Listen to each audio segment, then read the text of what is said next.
మీరు లేకపోతే నేను లేను ఈరోజు. ఎందుకంటే మీరు చాలా నాకు హెల్ప్ చేశారు. నేను ఆ రోజు మా అబ్బాయికి క్యాన్సర్ అని నేను మీకు ఇట్లా ప్రెస్ మీట్ పెట్టాను. చాలామంది హెల్ప్ చేశారు. మీకు అందరికీ చాలా కృతజ్ఞతలండి. ఈరోజు నేను అపోలో క్యాన్సర్ హాస్పిటల్లో ఉన్నాను. అక్కడి నుంచి ఇక్కడికి రావడానికి కారణం ఏమిటంటే మా అబ్బాయికి ఇప్పుడు బోన్ మ్యారో ట్రాన్స్ప్లాంటేషన్ కంప్లీట్ అయ్యిందనే మీకు చెప్పడానికి ప్రెస్ మీట్ పెట్టి అందరికీ థ్యాంక్స్ చెప్పడానికే నేను వచ్చాను ఇక్కడికి. ఇంకొద్దిగా హెల్ప్ కావాలి, అందుకనే నేను ఇక్కడికి వచ్చాను. ఏంటంటే ఇప్పుడు ఆ రోజు ఏం జరిగిందంటే ఇక్కడ ప్రెస్ మీట్ పెట్టేసి నేను బెంగళూరుకి వెళ్ళేసాను. నాకేం తెలియదు అప్పుడు మా అబ్బాయి కండిషన్ సిచ్యువేషన్ బాగాలేదు. ఇక్కడ ప్రెస్ మీట్ పెట్టేసిన తర్వాత మళ్ళీ ఇక్కడ వీడియో మీ అందరూ సపోర్ట్ చేయడం వల్ల ఎన్టీఆర్ సార్ కాల్ చేయమని చెప్పేసి వెళ్ళారు అక్కడికి. ఇక్కడ కృష్ణ యాదవ్ సార్ చెప్పారనమాట. వచ్చారు అక్కడికి బెంగళూరుకి వచ్చి అక్కడ వీడియో తీసుకున్నారు. మళ్ళీ అక్కడ చాలామంది మేము హెల్ప్ చేస్తాము అని చెప్పేసి ఆ రోజు వీడియోలు అంతా మాట్లాడేసిన తర్వాత నేను ఇంకా వెయిట్ చేశాను. మా అబ్బాయికి అప్పటికే 70% బ్లాస్టర్ అయిపోయింది. ఇంకా నేను 3 days వెయిట్ చేశాను ఎవరైనా హెల్ప్ చేస్తారేమో అని చెప్పేసి. ఇంకా అప్పటికి నాకు ఏ కాల్స్ రాలేదు. సరే ఇంకా నేను ఏం చేయాలో తెలియదు. కానీ నాకు వీడియోలు చూసి విద్యాసాగర్ సార్ కాల్ చేశారు. విద్యాసాగర్ కాల్ చేసి అమ్మ నేను మీకు హెల్ప్ చేస్తాను, మీరు ఫస్ట్ గవర్నమెంట్ దగ్గరికి వెళ్ళండి అని చెప్పేసి గవర్నమెంట్ దగ్గరికి వెళ్ళాను. అప్పుడు రామ్ ప్రసాద్ రెడ్డి సార్ మినిస్టర్ అనమాట. అప్పటికప్పుడు నాకు 3 days నేను వెయిట్ చేసిన తర్వాత ఎవరైనా హెల్ప్ చేస్తారేమో అని చెప్పేసి నేను వెయిట్ చేసిన తర్వాత కానీ మళ్ళీ 3 days ఎందుకు వెయిట్ చేశానంటే నా దగ్గర ఏం సపోర్ట్ లేదు, నేను ఎలా వెళ్ళాలి వేరే హాస్పిటల్కి అని చెప్పేసి నేను ఉండిన తర్వాత మళ్ళీ ఏం జరిగిందంటే అంతవరకు ఏ కాల్స్ రాలేదు. ఆ రోజు ఎన్టీఆర్ సార్ వీడియో కాల్ మాట్లాడిన తర్వాత అందరూ వచ్చారు, ఒక ముగ్గురు మేము హెల్ప్ చేస్తాము అనేసి. మళ్ళీ 3 days వరకు ఏం రాలేదు కాల్స్. తర్వాత మళ్ళీ విద్యాసాగర్ సారు నన్ను కాల్ చేసేసి నువ్వు ఫస్ట్ అక్కడ గవర్నమెంట్ దగ్గరికి వెళ్ళండి అని చెప్పారు. మళ్ళీ నేను గవర్నమెంట్ దగ్గరికి వెళ్ళేసి రాంప్రసాద్ రెడ్డి సార్ దగ్గరికి వెళ్ళేసి అక్కడ మాట్లాడి అప్పటికప్పుడు నేను నైట్లో వెళ్ళాను 8:30కి వెళ్తే అప్పుడు అక్కడ ఆఫీస్ వాళ్ళు ఏం చెప్పారంటే ఏంటమ్మా మీరు ఈ టైంలో వచ్చారు అని చెప్పి, సార్ మా అబ్బాయి కండిషన్ చాలా సీరియస్గా ఉంది, హాస్పిటల్ వాళ్ళు మీరు వెళ్ళిపోండి అని చెప్తున్నారు అని చెప్పేసి చెప్పాను. ఓకే అని చెప్పి అక్కడ వాళ్ళు కానీ మీరు తిన్నారా లేదా, ఏంటి మీరు ఇట్లా వచ్చేసారా అని చెప్పేసి అక్కడ నాకు ఒక భోజనం ఇచ్చి అక్కడ నీళ్ళు తాగమ్మా నీకేం కాదు, మీ అబ్బాయికి ఏం కాదు, మేము ఉన్నామని చెప్పేసి మళ్ళీ అప్పటికప్పుడే లెటర్ టైప్ చేసేసి మళ్ళీ మార్నింగ్ CMRF దగ్గరికి పోయేసి నేను మళ్ళీ సచివాలయం దగ్గరికి వెళ్ళాను. అక్కడికి వెళ్తే నేను CMRF వాళ్ళతో మాట్లాడి అక్కడ వాళ్ళు 11 lakhs ఫస్ట్ ఈ 11 lakhs తీసుకునేసి మీ అబ్బాయిని వేరే హాస్పిటల్లో జాయిన్ చేయించండి అని చెప్పారు. Already LOC Apollo cancer hospital Teynampet Nandanam అనమాట చెన్నైలో, అక్కడ తీసుకున్నాము LOC. మళ్ళీ అక్కడి నుంచి తీసుకొని వచ్చేసి ఇక్కడ ఇచ్చామన్నమాట. ఇచ్చేసి అప్పుడు ఫస్ట్ జాయిన్ చేయించేస్తాం చెన్నై అపోలో హాస్పిటల్. అప్పుడు వాళ్ళు నాకు 10 lakhs డిపాజిట్ చేయాలా, BMT కదా అని చెప్పారు. నేను వాళ్ళని అడిగాను అనమాట, సార్ నా దగ్గర ఇప్పుడు 10 lakhs అర్జెంటుగా నాకు లేదు సార్, నా దగ్గర నేను కావాల్సి అంటే మీరు నాకు చెక్ ఇవ్వండి అని చెప్పారు. ఓకే నాకు 2 days టైం ఇవ్వండి, ఫస్ట్ అడ్మిషన్ తీసుకోండి సార్ అని చెప్పేసి నేను చాలా వాళ్ళని బ్రతిమలాడాను. సరే అని చెప్పేసి వాళ్ళు అడ్మిషన్ తీసుకున్న తర్వాత నెక్స్ట్ జాయిన్ చేయించారు. ఈ జాయిన్ చేయించడం వల్ల మీ అందరి సపోర్ట్ అనమాట.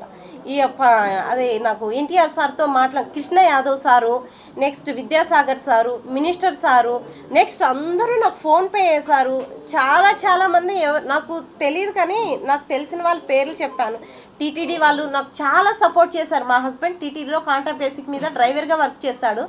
అప్పుడు వాళ్ళ TTD ఎంప్లాయీస్ అందరూ చాలా సపోర్ట్ చేశారు. నేను అక్కడ జాయిన్ అయిన తర్వాత మళ్ళీ TTD వాళ్ళకి లెటర్ పెట్టాను అనమాట, ఈ 11 lakhs సరిపోదని చెప్పేసి.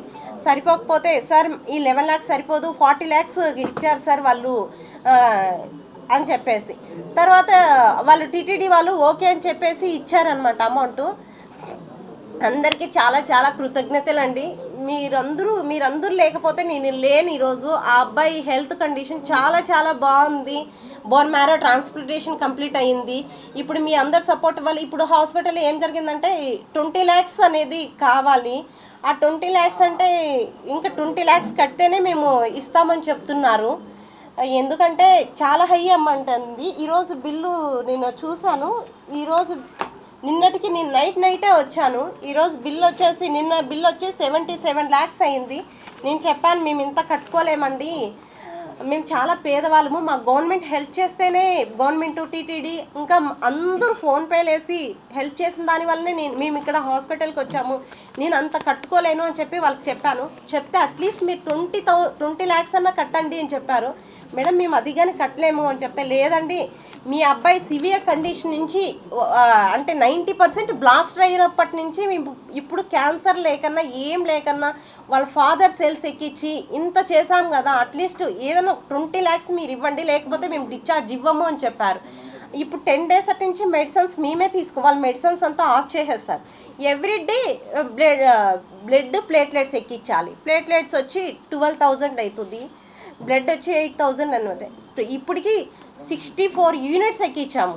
బట్ అక్కడ బ్లడ్ కావాలంటే మనం ఏం చేయాలంటే డోనర్స్ అనేవి వెతుక్కోవాలి. అక్కడ నాకు చెన్నైలో ఎవరు తెలీదు, లాంగ్వేజ్ ప్రాబ్లం అనమాట. అప్పుడు ఏం చేశానంటే నాకు తెలీదు, అక్కడ బ్లడ్ డి బ్లాక్ అనేది ఒకటి ఉంటుంది.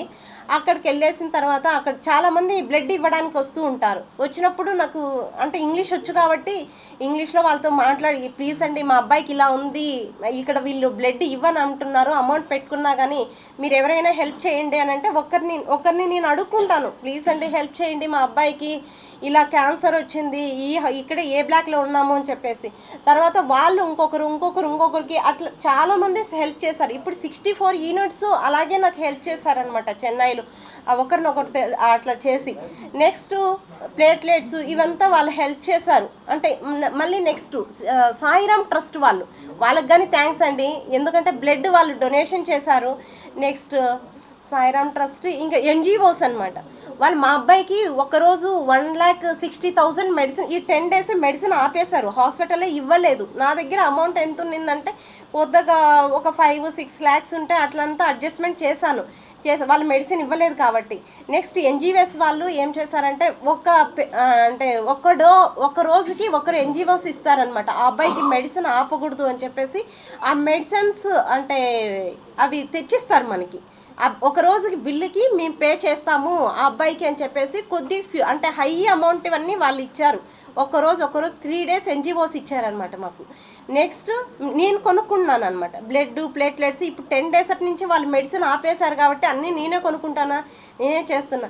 ప్లీజ్ అండి ఇంత హెల్ప్ చేశారు కదా, ఈ ఒక్క సహాయం చేయండి. 20 lakhs కడితేనే డిశ్చార్జ్ ఇస్తామంటున్నారు, ఇది ఏదైనా చేయండి. ఇప్పుడు ఏంటంటే ఇవన్నీ ఈ నోట్స్లు ఏంటంటే మా అబ్బాయి చాలా ఎన్టీఆర్ ఫ్యాన్ అనమాట. 2 years ఇంటర్ ఫస్ట్ ఇయర్ నుంచి దీంట్లో అన్ని సాంగ్స్, డైలాగ్స్, స్టోరీసే ఉంటాయన్నమాట. ఆ ఎన్టీఆర్ మీద పిచ్చితో వాడు ఎంతసేపు ఎవరితో మాట్లాడేవాడు కాదు, ఎంతసేపు ఇవే చేసేవాడు అనమాట.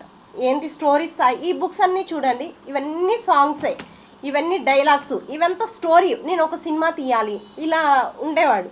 ఇప్పుడు మొన్న చెప్పాడు, ఇప్పటికి నేను హాస్పిటల్లో ఉండలేనమ్మా, ప్లీజ్ నన్ను బయట తీసుకెళ్ళి, నేను డిప్రెషన్లోకి వెళ్ళిపోయాను, నువ్వు ఇంత కష్టపడినాను 2 years నుంచి, ఈ కష్టపడినా కాబట్టి నేను చనిపోవాలనిపిస్తుంది, నాకు టాబ్లెట్స్ ఇవ్వు, నేను చనిపోతాను, నేను ఇక్కడే ఉండి నాకు ఏదోలాగా ఉంది అని చెప్పి చెప్తున్నాడు. ప్లీజ్ ఎవరైనా అట్లా హెల్ప్ చేయండి అని, నాకు ఇంత సహాయం చేశారు, ఈ ఒక్క హెల్ప్ చేయండి ప్లీజ్. మేము చేతులెత్తి నమస్కరిస్తున్నాను సార్. ఎవరైనా సరే నాకు ముందు మీరు ఎంత హెల్ప్ చేశారు కదా, ఈ చిన్న సహాయం అని నేను అనుకుంటున్నాను. ఏదో ఒకటి చిన్నదో పెద్దదో ఒక ప్రాణాన్ని అందరూ కలిసి కాపాడారు కాబట్టి ఇప్పుడు కానీ ఎవరో ఒకరు నాకు సహాయం చేయండి సార్, ప్లీజ్ సార్. మీకు చేతులు ఎత్తి నమస్కరిస్తున్నాను సార్. మా హస్బెండ్ తరపున టీటీడీ వాళ్ళు మాకు చాలా సపోర్ట్ చేశారు. JEO madam, EO sir, next TTD employees మొత్తం హెల్ప్ చేశారు సార్. నేను ఒకవేళ ఎవరినైనా నాకు హెల్ప్ చేస్తుంటే ఐఎమ్ ఎక్స్ట్రీమ్లీ సారీ సార్, క్షమించండి. నాకు ఆల్రెడీ 2 days నుంచి ఫీవర్ వస్తుంది, అంటే స్ట్రగుల్ అయ్యి ఎవరైనా నేను మర్చిపోయింటే క్షమించండి సార్. మాకు thanks, very thanks sir. Please ఈ ఒక్క సహాయం చేయండి సార్, చేతులెత్తి నమస్కరిస్తున్నాను సార్. ఆ అబ్బాయిని డిశ్చార్జ్ చేయించండి సార్, మేము అదే కోరుకుంటున్నాను సార్. ఇంకా ఆ అబ్బాయి ఏం చెప్తాను, నేను చనిపోతానమ్మా, నాకు టాబ్లెట్స్ ఇచ్చేసాయి, నేను చనిపోతాను, నా వల్ల కాదు ఈ జీవితం, నేను భరించలేను, 2 years నుంచి నేను ఇలాగే ఉన్నాను, నా వల్ల కాదు, హాస్పిటల్లో ఉన్నాను 2 years నుంచి. లాస్ట్ 22 డిసెంబర్ 28 అబ్బాయి కాలు యాక్సిడెంట్ అయింది. కాలు యాక్సిడెంట్ అయిపోయి నెక్స్ట్ హ్యూమనిటీ పవర్ తగ్గిపోయి ఆ క్యాన్సర్ వచ్చిందనమాట. అప్పటి నుంచి ఈ స్ట్రగుల్ అనేది పడుతూనే ఉన్నాను. ఆ అబ్బాయి నేనే ఎంతసేపు హాస్పిటల్లోనే అనమాట. ఆ అబ్బాయి ఏడుస్తుంటే నా ప్రాణం పోయిన, వెయిన్స్ అనేటివి ఉండవు వాళ్ళ క్యాన్సర్ వాళ్ళకి, గుచ్చుతూ ఉంటే అమ్మ అమ్మ అని అరుస్తుంటాడనమాట. ఇప్పుడు కానీ మార్నింగ్ నుంచి నాకు డిశ్చార్జ్ చేస్తేనే నేను మార్నింగ్ నుంచి అట్లీస్ట్ రైస్ గెంచి తాపుతారు ఆ అబ్బాయికి, అది కానీ తాగట్లేదు. నా వల్ల కాదమ్మా, నేను ఉండలేను, నేనే చనిపోతాను అని చెప్తున్నారు సార్. ఏదైనా హెల్ప్ చేయండి సార్. థ్యాంక్స్ సార్, మీ అందరికీ చాలా చాలా థ్యాంక్స్ సార్.